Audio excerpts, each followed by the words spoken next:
Polemik dugaan ijazah palsu Presiden ke-7 Joko Widodo terus bergulir bak tak tampak ujungnya.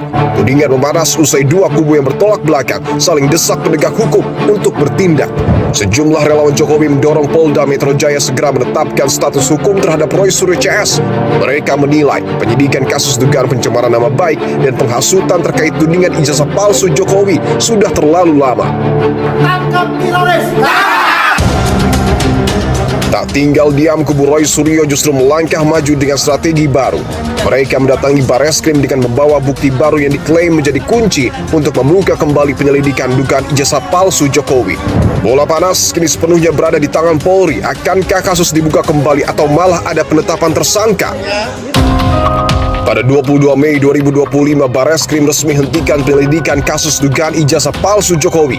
Direktorat Tindak Pidana Umum menyatakan ijazah Jokowi identik dengan ijazah pembanding dan tidak ditemukan unsur pidana. Lalu pada 9 Juli 2025, Bareskrim melakukan gelar perkara khusus atas desakan dari tim pembela ulama dan aktivis. Hasilnya SP3D atau Surat Pemberitahuan Perkembangan Penanganan Pengaduan Masyarakat yang berisi penghentian penyelidikan dugaan ijazah palsu Jokowi sudah sesuai ketentuan hukum yang berlaku. Tak lama berselang pada 11 Juli 2025, Polda Metro Jaya menaikkan laporan dugaan fitnah dan pencemaran nama baik kepada Jokowi ke tahap penyidikan. 12 orang terlapor diperiksa di Polda Metro Jaya. Pada 2 Oktober 2025, relawan Jokowi mendesak Polda Metro Jaya segera menetapkan status hukum terhadap Roy Suryo CS.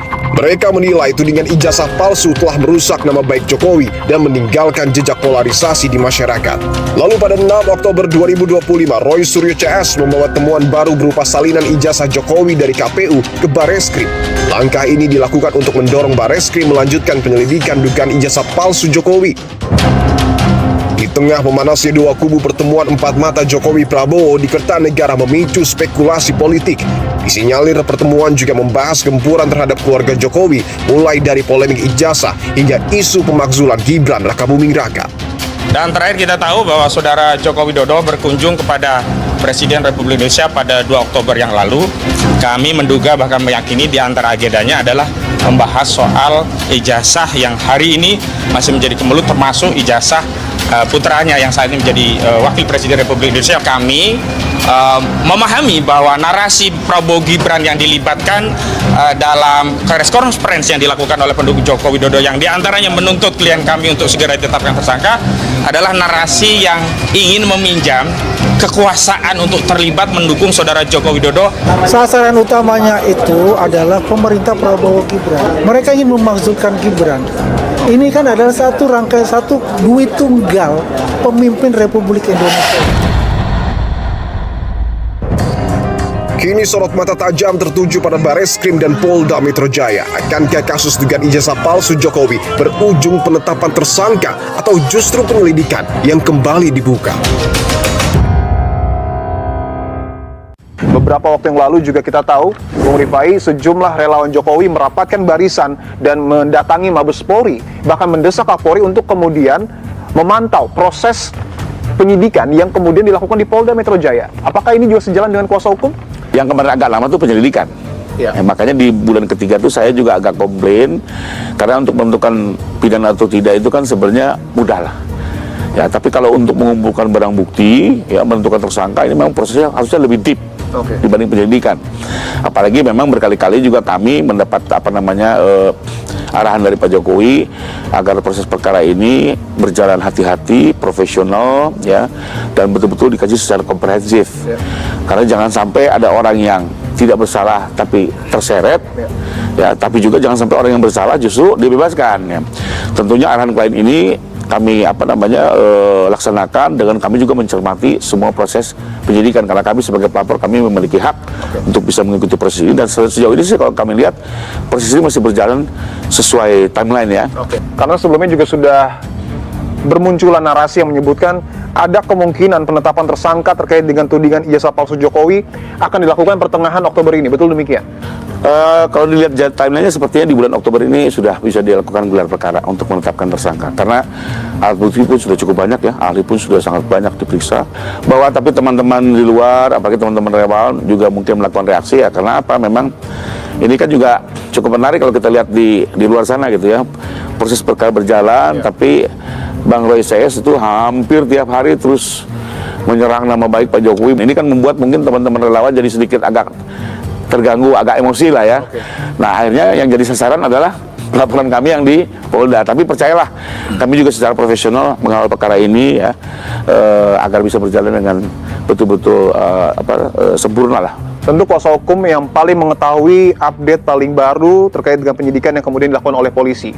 Dan kemarin relawan mendesak polisi untuk mentersangkakan teroris Tiva, Roy Suryo, dan juga Rismond Sianipar. Informasi itu juga yang kemudian didapat oleh kuasa hukum dari polisi? Kalau kami sih kembali lagi, biarlah gelar yang akan memutuskan, ya, sesuai alat bukti yang ada. Ya, karena kalau kembali lagi loh, dalam menetapkan tersangka itu kalau yang objektif, yang profesional, dia tidak boleh melihat orang, tapi dia melihat alat bukti, kelengkapan alat bukti, termasuk mens reanya, ya, itikat jahatnya, niat jahatnya terlihat mampu dibuktikan, ya. Lalu alat buktinya lengkap, ya. Setelah itu dan alur pembuktiannya saling menguatkan. Nah, termasuk terakhir adalah apakah memang orang-orang yang akan ditetapkan ini bisa dimintai pertanggungjawaban secara hukum. Ya. Kalau ini lengkap, maka siapapun dia bisa diajukan sebagai tersangka. Tanpa perlu mendahului siapa orang. Informasi terakhir mudah-mudahan di Oktober ini sudah lebih terlihat lah.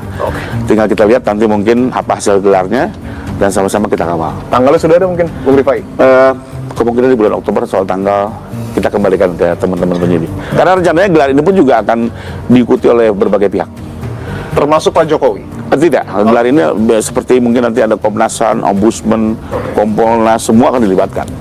Itwasum, Propam, jadi betul-betul ini gelar bisa dipertanggungjawabkan. Secara hukum, secara profesi. Bung Rifai Kusumanegara, kuasa hukum dari Presiden ke-7 Joko Widodo, terima kasih atas waktu dan jawaban. Terima kasih juga atas waktunya.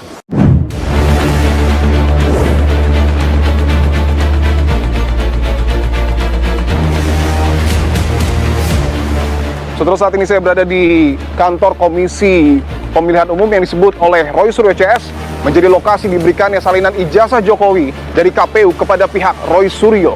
Dan salinan ijazah Jokowi ini, saudara, merupakan salinan ijazah yang disebut oleh Roy Suryo digunakan oleh Presiden ke-7 Joko Widodo untuk memenuhi persyaratan pada kontestasi Pilpres 2019. Sebelumnya pada tanggal 21 Agustus 2025, KPU sempat melarang dokumen Capres-Cawapres untuk keperluan pemilu diakses publik melalui putusan nomor 731 tahun 2025. Dalam putusan tersebut diatur 16 dokumen persyaratan pasangan Capres-Cawapres sebagai informasi publik yang dikecualikan atau tidak bisa dibuka tanpa persetujuan pihak terkait. Di antaranya bukti kelulusan berupa fotokopi ijazah dan surat tanda tamat belajar, IKTP, hingga surat keterangan catatan kepolisian atau SKCK. Namun di tengah gejolak tuntutan publik tentang transparansi, KPU akhirnya mencabut aturan tersebut pada 6 September 2025. Pasca ditetapkannya surat keputusan KPU nomor 731, kami juga mengapresiasi respon, catatan, dan kritik dari masyarakat. Akhirnya kami secara kelembagaan memutuskan untuk membatalkan keputusan KPU nomor 731 tahun 2025 tentang penetapan dokumen persyaratan pasangan calon presiden dan wakil presiden sebagai informasi publik yang dikecualikan KPU. Lalu apakah betul, saudara, salinan ijazah Jokowi ini yang kemudian digunakan oleh Presiden ke-7 untuk memenuhi persyaratan pada Pilpres 2019, dan bagaimana tanggapan dari pihak KPU ketika salinan ijazah ini disebut palsu oleh Roy Suryo CS? Saya akan tanyakan secara langsung, saudara, kepada pihak Komisi Pemilihan Umum.